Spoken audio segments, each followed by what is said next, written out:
नमस्कार दोस्तों, इस वीडियो में हम 8th सीपीसी के हिसाब से लेवल 2 की सैलरी जानने वाले हैं हरियाणा में। उसके साथ साथ हम जानेंगे कि 7th सीपीसी से 8th सीपीसी में आने पर कर्मचारी की सैलरी के अंदर कितना वेरिएशन या उछाल या इजाफा होता है, उसको जानेंगे।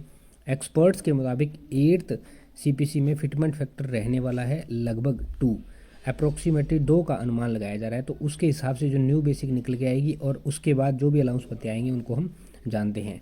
तो यहाँ पे जो न्यू बेसिक आती है वो बन जाती है 39,800 रुपये। ये लेवल 2 के लिए नई बेसिक निकल के आती है। फिर आता है DA या DNS अलाउंस या महंगाई भत्ता, जो कि शुरुआती दिनों में 0 रहेगा। उसके बाद आता है HRA हाउस रेंट अलाउंस या मकान किराया भत्ता। फिर आता है आपका मेडिकल अलाउंस MA, ये रहने वाला है। उसके बाद अलाउंस है वॉशिंग अलाउंस WA। उसके बाद है सिटी ट्रांसपोर्ट अलाउंस या कन्वेइंग अलाउंस। ये मेन अलाउंस भत्ते हमने यहाँ पे काउंट किए हैं। कुछ अलाउंस पत्ते और हैं जो हम वीडियो के दौरान जानेंगे, जो सिटी या डिपार्टमेंट पे डिपेंड करते हैं, सभी कर्मचारियों को प्रोवाइड नहीं किए जाते हैं। ये आता है जो HRA आपका बन के आता है वो बनता है लगभग 3200 रुपये के आसपास। मेडिकल अलाउंस लगभग 1500 रुपये के आसपास। वॉशिंग अलाउंस लगभग 800 रुपये के आसपास। और कन्वेइंग अलाउंस लगभग 400 रुपये के आसपास। ये आपके मेन अलाउंस बनते हैं। इसके बाद होता है कटौती या डिडक्शन के तौर पे। तो कटौती क्या होती है? ये होता है जी NPS या UPS में से किसी एक की कटौती होती है, जो कि बेसिक प्लस DA इन दोनों को जोड़ करके इनका 10% यहाँ पे डिडक्शन किया जाता है। तो ये बन जाता है 3980 और 80 रुपये। कुछ कटौतियाँ मिसलेनियस या अदर के नाम से होती है। इनमें कौन कौन सी होती है? जैसे स्पोर्ट्स की, जैसे welfare, institute, insurance, gardening, NGO, social activity. इस तरह से ये छोटी छोटी मिसलेनियस के नाम से कटौतियाँ होती है, जिनमें 10 रुपये कहीं, 20 रुपये कहीं, 2 रुपये कहीं, 5 रुपये कहीं, इस तरह से कटौतियाँ होती है। टोटल में यदि इन कटौतियों को जोड़ा जाए तो ये होती है 120 रुपीज़ की। और NPS और मिसलेनियस कटौती को मिलाकर यहाँ पे टोटल कटौती हो जाती है 4100 रुपये की।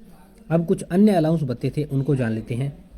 इन अलाउंस भत्तों में आ जाता है NDA, कोई नाइट में ड्यूटी करता है तो वहाँ नाइट ड्यूटी अलाउंस। NH या SH स्टेट हॉलीडे या नेशनल हॉलीडे के दिन ड्यूटी होती है तो वहाँ पे वो अलाउंस प्रोवाइड किया जाता है। रिस्क या हार्डशिप अलाउंस, को डिपार्टमेंट के ऊपर रिस्क या हार्डशिप वाला काम है तो वहाँ पे रिस्क और हार्डशिप अलाउंस। नाइट ड्यूटी में टॉर्च है तो टॉर्च या सेल अलाउंस के नाम से दिया जाता है। ड्रेस अलाउंस, तो इस तरह से कई अलाउंस होते हैं। फिर कई जगह शॉप या वॉशिंग अलाउंस प्रोवाइड कर दिया जाता है, ये भी अलाउंस होता है। मेडिकल या हॉस्पिटल की सुविधा के हिसाब से यहाँ पे मेडिकल अलाउंस प्रोवाइड किया जा रहा है। कुछ सिटी या डिपार्टमेंट कुछ स्पेशल होते हैं तो उनके लिए डिपेंड करता है, वहाँ पे अलग अलाउंस प्रोवाइड किया जाता है। कई जगह माइल अलाउंस, जैसे आपकी ड्यूटी कहीं बाहर लगी है तो वहाँ माइल, खाने पीने चाय पानी के तौर पे माइल अलाउंस प्रोवाइड किया जाता है। कई अलाउंसेस और भी हैं, यहाँ पे बहुत सारे अलाउंस हैं, तो छोटे छोटे अलाउंसेस हैं उनको हमने यहाँ पे नहीं काउंट किया है। तो ये कुछ एक अलाउंसेस है।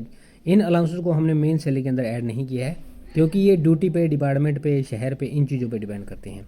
तो अब हम जानते हैं ग्रोस सैलरी। तो ग्रोस सैलरी यहाँ पे बन जाती है 45,700 रुपये। ये आपकी ग्रोस सैलरी है। अब इसके अंदर से डिडक्शन होता है जो कि आपका बन जाता है 4100 रुपये, ये डिडक्शन है। अब इन हैंड सैलरी आती है वो 41,600 रुपये, यानी कि 41 से लेकर के और 42,000 रुपये ये आपकी सैलरी बन जाती है। किसकी? लेवल 2 के लिए 8th CPC में यदि फिटमेंट फैक्टर 2 रहता है तो ये है। अब हम यहाँ पे अगर 7th CPC के हिसाब से लेवल 2 की सैलरी जाने, 7th CPC L2, तो ये यहाँ पे आती है इन हैंड सैलरी। जैसे यहाँ आई थी 41-42 हज़ार रुपये, यहाँ आती है 31 से लेकर और 32,000 रुपये। तो यहाँ पे आपको डिफरेंस देखने को मिलेगा कितना? 10,000 का डिफरेंस देखने को मिलेगा। तो दोस्तों ये थी इन्फॉर्मेशन हरियाणा के अंदर लेवल 2 की सैलरी के रिगार्डिंग। उम्मीद करता हूँ जानकारी समझ पाए होंगे।